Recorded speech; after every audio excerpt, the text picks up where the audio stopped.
the Bubble. I'm Chris Evans. And I'm Taylor Moore. Let's get started with the latest on news around Barre and in the Rome community. Rome is currently working to develop a new tennis center that will be used in national tournaments.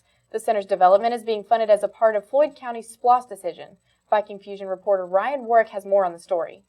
The city of Rome is planning the development of the Tennis Center of Georgia, a 74-court facility which will host national tennis tournaments several miles down the road from Barre College.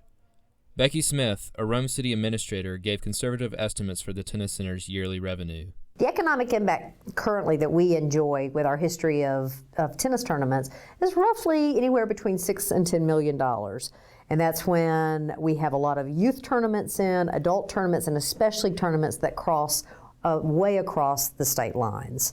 So what we're expecting after looking at projections is taking that, and now that we're actually doubling the number of courts that are for play, being able to take that to the first year, seeing a $16 million economic impact, and then through the years continue to grow that up to $30 million.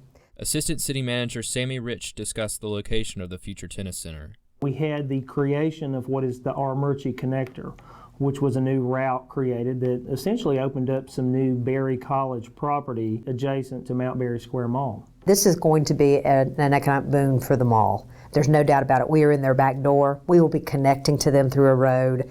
Tennis players have downtime between tournaments and between play. And so therefore there's a lot of shopping that can be done, the food court and the overflow parking, especially with buses, any kind of motor coaches. City Manager John Bennett noted the coming opportunities for contractors. So we're really talking about a $12 million project. So the construction, the engineering, the design, we will use as much local help as we can. One of the things that we think will follow from an economic development standpoint is more motel rooms, or possibly even one in the vicinity of the tennis facility. With Viking Fusion News, I'm Ryan Warwick. Thanks, Ryan. President Obama will soon release a proposal that will limit the powers of the National Security Agency if it meets with congressional approval. The proposal will prevent the NSA from continuing its collection of data from phone calls. Obama's decision to control the NSA's management of phone calls was first mentioned back in January. The proposal will also allow for the renewal of the NSA program. For more information on Obama's NSA proposal, be sure to check out nytimes.com. Rome will see red and blue Saturday, March 29th. State Mutual Stadium will welcome the Atlanta Braves as they face off against the Rome Braves in the exhibition game. Viking Fusion reporter Kelsey Campbell has the full story. On March 29th, Rome City will host the biggest event to hit Floyd County in years. The Atlanta Braves will be right here in State Mutual Stadium playing the top prospects in the Braves minor league organization. The minor league team will be managed by former Braves manager Bobby Cox, while the Atlanta team will be managed by current Braves manager Freddie Gonzalez. I was able to go and talk to general manager of the Rome Braves, Mike Dunn, about what it takes to bring a big event like this to Rome. Mike, how are you guys preparing for this big game coming up? Well, there's a lot of activity at the stadium, everything from housekeeping to stadium cleaning to the field preparation. A multitude of the departments are getting ready to get open. It's an event that really is making our building open a month earlier. Are you guys adding more seating in the stadium, and how is the parking going to be for this game?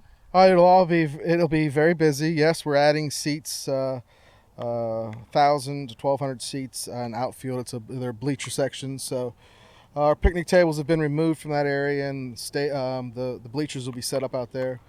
From a parking standpoint, we think that we can accommodate it all. We've got plenty of land and land that we're able to use right now. Unless we get another snowstorm or another major rainstorm as we dry out, our traffic plan will come into play. We're opening the gates 4 hours early, so that'll allow people to ease into the ballpark. We encourage people to come out early, watch BP, and so. Several players that have played for the Rome Braves are now in Atlanta.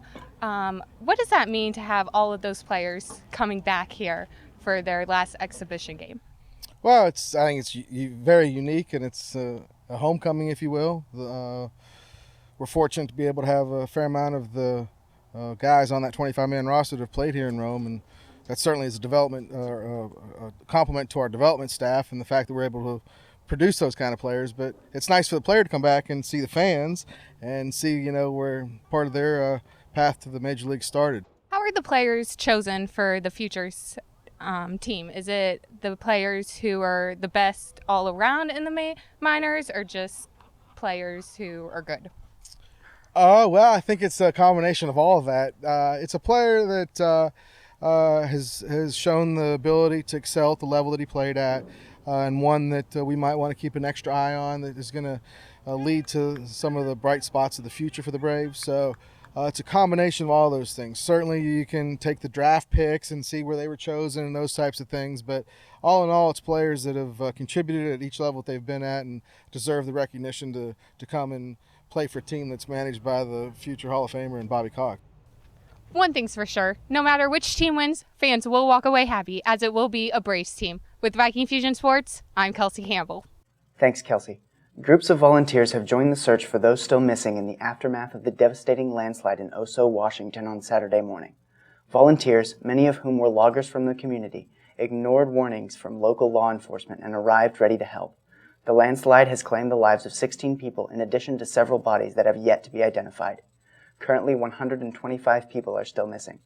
For updates on the landslide, visit nytimes.com.